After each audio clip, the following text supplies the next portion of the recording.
several times in each chapter, we see how helpless Krishna is. We find weakness lording over strength exactly because it is weak. Srimad Bhagavad Gita is an epic struggle, and Krishna is the struggler. It all tugs at your heartstrings. It's actually a song, as much of melancholy as of wisdom. And that's the reason I love the Gita.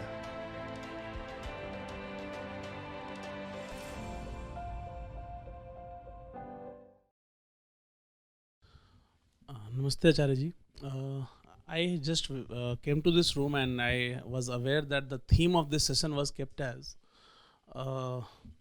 defining your own success. So basically I would like to you to address to everybody, including me, that what success is in true sense and how do you define success for an individual independently? I need to be successful only if first of all I realize there is a shortcoming somewhere, right? Basic principles.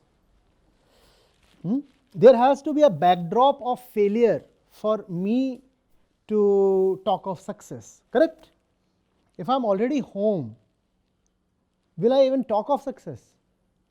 If I'm already okay, will I talk of accomplishment? Will I?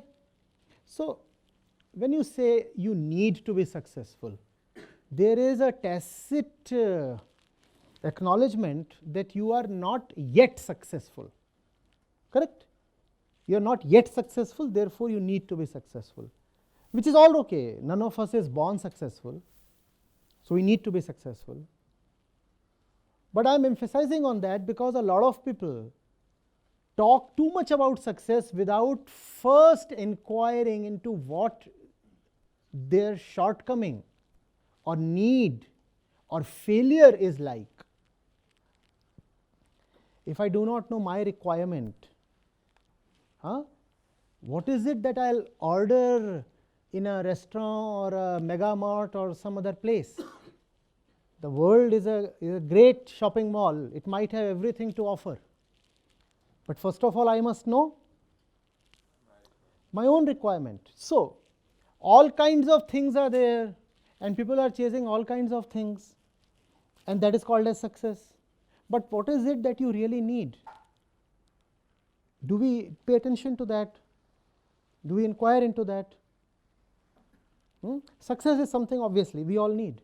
But what will be the definition of your personal success? Who will tell you that? Come on, please. Who will tell you that? And therefore, success is something highly, highly personal.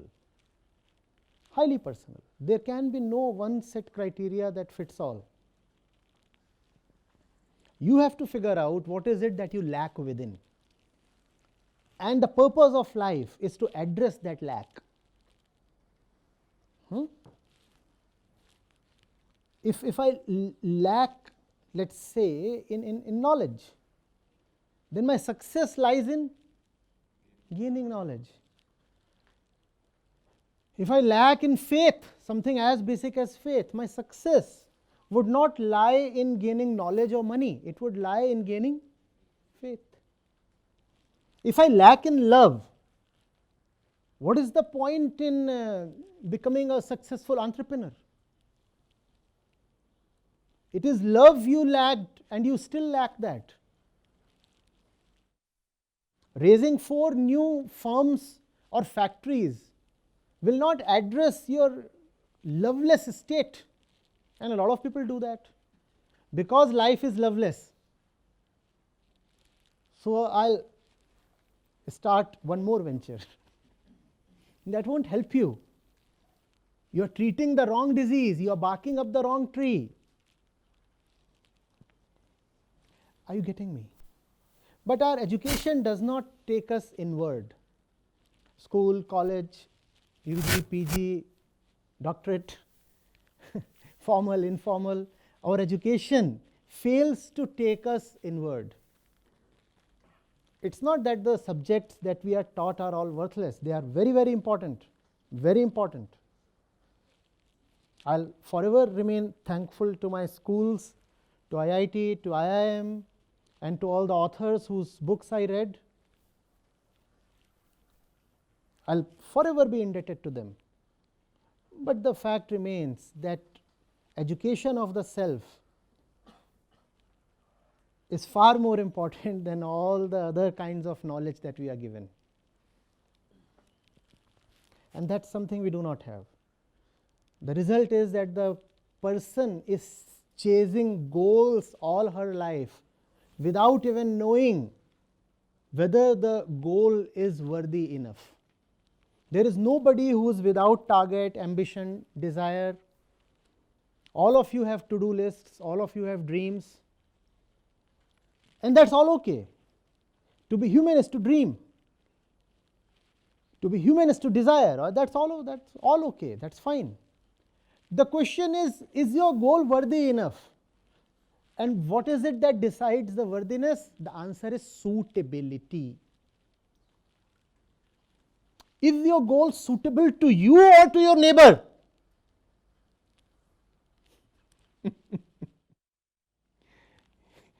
The goal today is to run 6 kilometers. You are 55 kgs, the neighbor is 95. Sir, don't ape his goal. His goal is suitable, not to you. You rather go to some cafe and get a sound breakfast. That's what you need, 55 kgs. But we copy others' goals. We act as if there is a universal criteria of success. We never look at ourselves and ask, who am I? And therefore, what do I need? That question is never raised in our classrooms. Who are you? Self. That word is entirely missing from our curricula. Self. You're taught mathematics and management and engineering, science, languages, polity, sociology, literature. But who is it that receives all the knowledge? The self. And the self is never taught. How wise is that? Please tell me. Is that wise? Is that wise? And that's not wise. And therefore, after all the education, we still have very, very stupid goals. Very stupid goals. We do not know the nature of the self. We do not know where our dreams and desires, and dreams can turn into greed very quickly, right? There is nobody who teaches us this distinction between dream and greed. When the 2008 crisis happened, and I was just 5 years out of IIM at that point, and all of my batchmates were in the same banks that collapsed. So when that crisis happened, I was in touch with a few of them. And I noted that the ones responsible for the meltdown were all from Ivy League institutions. Not just IIM Ahmedabad, I'm talking of Harvard, Wharton, Kellogg's, all the fancy names. And what is it that they gave to the world? A huge crisis that resulted not only in economic hardship, but actually a lot of deaths. How did that happen? They were from such fancy backgrounds, and still they did something so suicidal, so childish, so irresponsible. How did they do that? Because they were not educated in the self. That's the problem. So you do not know the distinction between dream and greed. And the distinction is not very obvious, mind you. You need to be taught. You need to inquire. You require time to delve into that. It deserves respect. It deserves to be a course. It deserves to have textbooks. It deserves to have examinations. Otherwise, you will keep making stupid decisions and the goals. His goal was to buy an island. The result? He sunk a 100-year-old bank from the island. The island never came about. The bank too collapsed. But that's the goal that you inherit, right, from the movies. If I'm successful, I'll have a yacht and an island and massive property in London. Who wants to settle down in Gurgaon or Bangalore? Come on. London, that's the place. And that too, not central London. It has to be the suburbs where amenities meet the countryside. So that's the kind of life purpose most people operate with. Think of this. This is somebody's life purpose. And that fellow is an IITian. Then he went to NIM. And then he did his PhD from Harvard. And this is his life purpose. I want to buy a yacht. Are you a kid? 4-year-old? That's how my nephew behaves. He's 4. Every time I visit the house, he's like, toy. He wants a toy yacht. This fellow wants a bigger yacht. What is the difference? What is the difference? Please tell me. All your life, your goal is a toy. Give me a toy, please. The next toy, the next toy, the next toy. And you do not realize life is toying with you.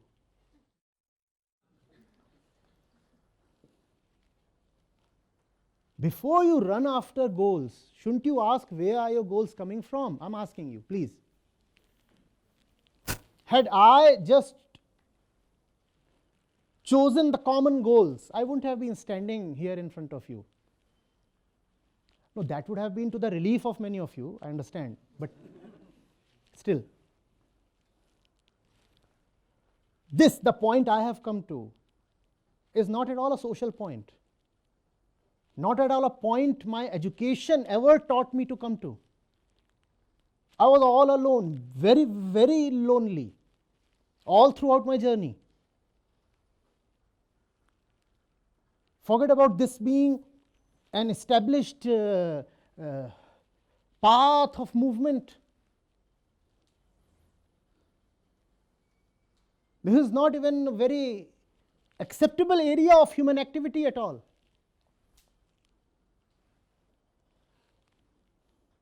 People talk of entrepreneurship. This is not even an industry.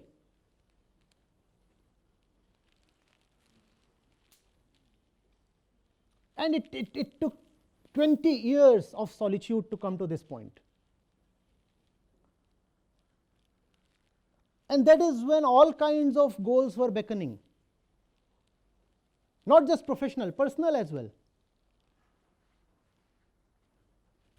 The day my name appeared in the civil services list, some minister came rushing with his daughter's hand. He must have had access to Home Ministry.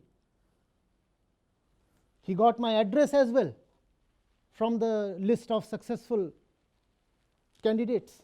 And he came in, nice one, Brahmin, looks decent. Just check whether all his organs are okay, like you check an animal, you know.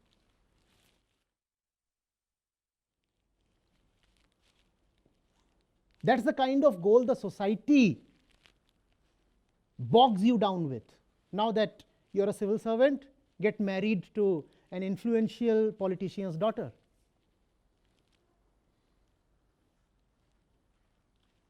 And he'll have a truckload of dowry to offer. And the daughter too was good looking, not to deny that.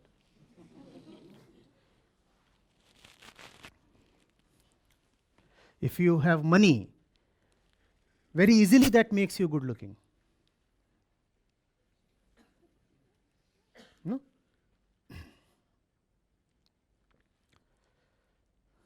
So goal, what is it that you want in life? You must know. And that is something, I repeat, very, very personal. Because your goal has to arise from your own insufficiency. Your dream, your desire, your ambition has to be rooted in where you are still insufficient, deficient. What else can be a goal? If I'm someone who is easily scared, my goal has to be Come on. Get rid of my fearfulness. Correct?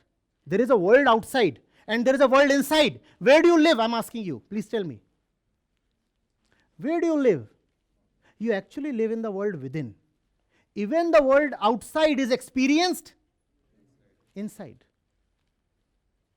Therefore, the insufficiency has to be within. The insufficiency that you address has to be an internal thing. Therefore, the goal has to be internal. You cannot just say, my goal is earning money. That's an external goal. Yes, the external world can offer you a path, but a path is not a goal. Earning money, if it is, you feel, a suitable way to get rid of your fear, then do earn money. But earning money cannot be an end in itself. If earning money is a way to get rid of your fear, then earning money is okay. But earning money, I mean, I don't live there. I live in here. And I do not know what is in here, because my senses do not take me there, nor does my education. The eyes cannot look within, correct? And the role of the education is to take the student within, and education fails in fulfilling its role. This is not my 4th appearance at IIT as a speaker. This must be my 20th or something. Back in 2011, I was here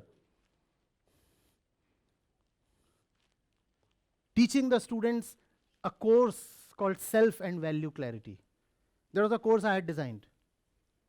And I had pleaded with the authorities here. It's been more than a decade. I do not exactly remember all the details. But I came here at least 10 times then. 2011 it was. A few recordings are in fact available. If you'll go to YouTube, you'll find some of those sessions. Some 10, 20 or 30 students sitting in a classroom and I'm talking to them, and the topic is the self.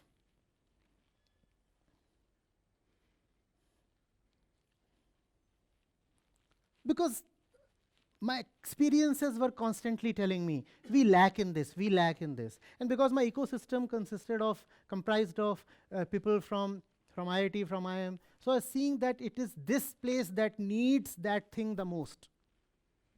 So I chose to address this place, typically IIT-Delhi, because it is my alma mater.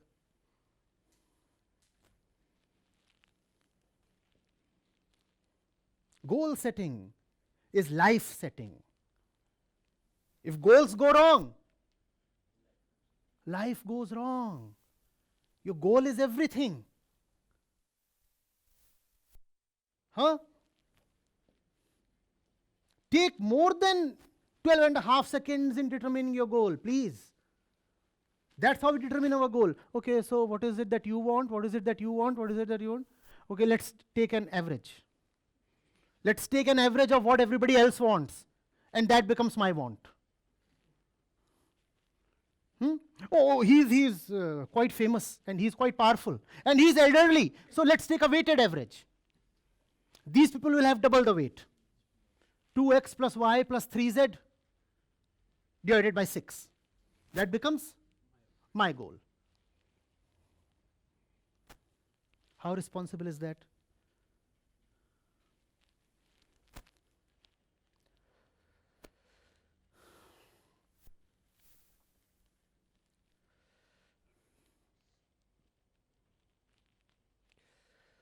You live as yourself, right? We have relationships, we have this, we have that. But ultimately, you have a solitary existence here, in here, right? And you exist for the sake of your own liberation, correct? When you die, nobody else dies with you. When you suffer, frankly, nobody else can suffer with you. Oh, they can empathize, that's okay. And you were born alone. So your goal cannot be a communal goal. It cannot arise of society, community, tradition, or such things.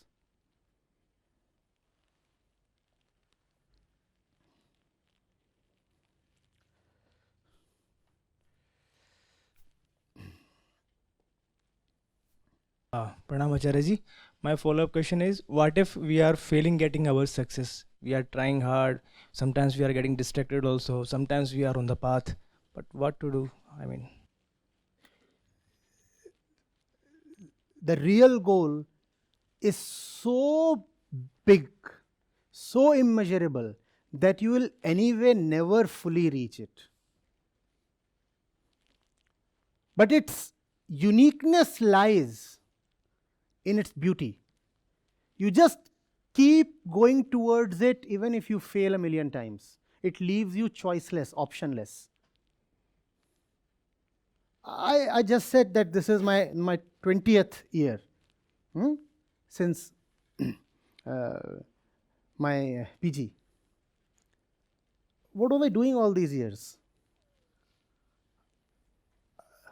Till around 3 or 4 years back, who knew this unworthy fellow? Nothing. What keeps you going then? What makes you stay put? Nothing. Love. The beauty of that which calls you, compels you, and the very indispensability. You cannot do away with it. You have seen it, you have fallen for it, and now you cannot ditch it. Whereas when your goal is trivial, petty, then you will get disappointed very soon. Also, instead of changing your approach, you will change the goal itself. I used to find it very surprising when people would start a concern and then sell it off in the 4th year. So you started a company and then probably were able to bring an IPO and then earned lots of money, and you said, now I am selling it off. It was impossible for me to even think of selling off that which I started. Not that there were any buyers anyway, but even if there were any buyers, I would have never even dreamt of selling it off. How can you do that? It's a love affair. And without that, how do you manage to live? And I was failing all the time, constantly failing. Constantly failing. And that gave me all kinds of thoughts, but never the thought that I should do something else. That thought never came to me. I would have very happily tolerated living a life of complete failure. For the next 40 years even, let's say I would live to the age of 70.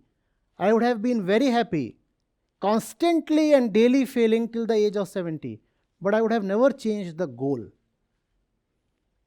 I would have tried out different things. If I have some intelligence, if I have brain cells to think, I would change my approach. I'll do this, I'll do that. But I'll never sell off that which I love. There must be something in your life that you cannot compromise with. There must be something non-negotiable. Do you understand that? If there is nothing non-negotiable in your life, then it's a very sold out life. All else is negotiable. Not that you have to be a bigot or a stubborn fellow who has no flexibility. You must be able to compromise on everything except one. And that one thing is your goal. This is what I want. And that is possible only when I said the goal is large enough and compelling enough. Beautiful enough. The goal must be able to enthrall you, captivate you. You say, finally I got something I can live for and die for. And then failure is not a big problem. I've spoken to empty halls.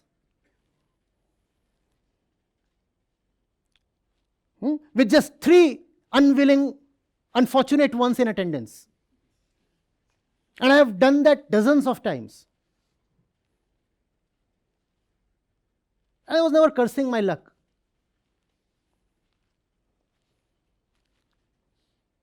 There were moments when I didn't have money to get my bike refueled. It's okay, fine. It's a conscious choice. Nobody has inflicted that on me.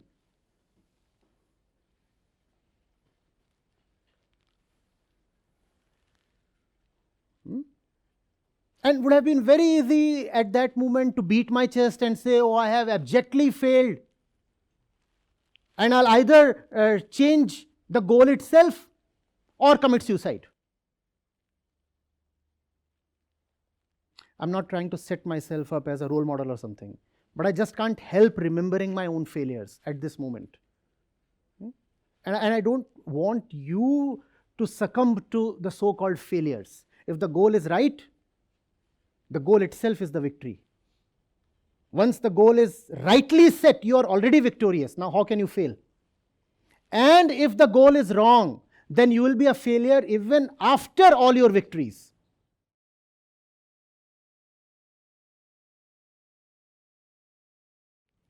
You boarded a train and came 1,000 kilometers. That must be some great distance covered, right? What if the train is the wrong one? All your successes are just your sob stories if your goal itself is wrong.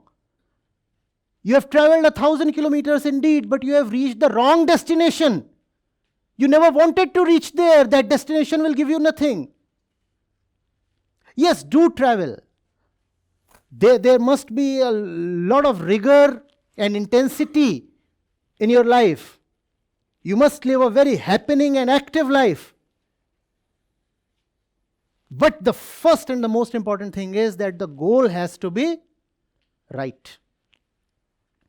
Also, lest it scares you, you will not get the goal right in one go.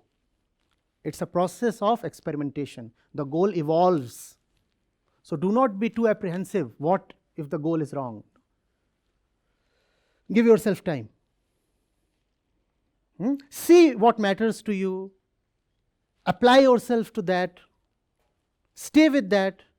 And then revisit, review, modify. You have that freedom.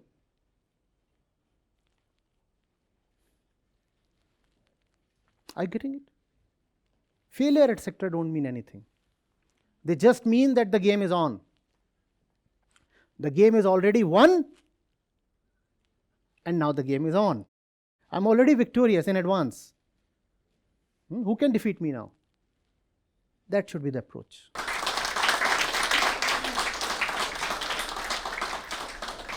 So this brings us to the end of an extremely insightful session. We extend our heartfelt vote of thanks to Sir, who graced the Inspire 2.0 session with their auspicious presence. I thank you very much. It was really very, very inspiring session. No doubt that you have extreme depth of knowledge and wisdom. I think the audience were very, very impressed. It was a very thoughtful session. Incidentally, we do not have such types of sessions too often, and I strongly believe that they should happen. It's an experiment which has succeeded very well. Especially the boys and girls, they need this type of session more often. That's one thing that comes to my mind. Second thing that was important, I will just share with you, that these boys and girls, they think that we are too busy as a professor. So they said, sir, will you like to be there in the beginning or towards the end? So I said, what do you mean? So no, you are very busy, so you can welcome or you can come for giving the vote of thanks. I said, no, I will. I have already, I have understood what type of session is going to be, and I will like to stay from start to end. And I can say with a lot of satisfaction that it was worth sitting here for more than 2 hours. It was really very, very valuable. Thank you very much, and we look forward to having more sessions from you. Thank you very much. Thank you. Thank you very much. Thank you, sir. Thank you. Thank you, everybody.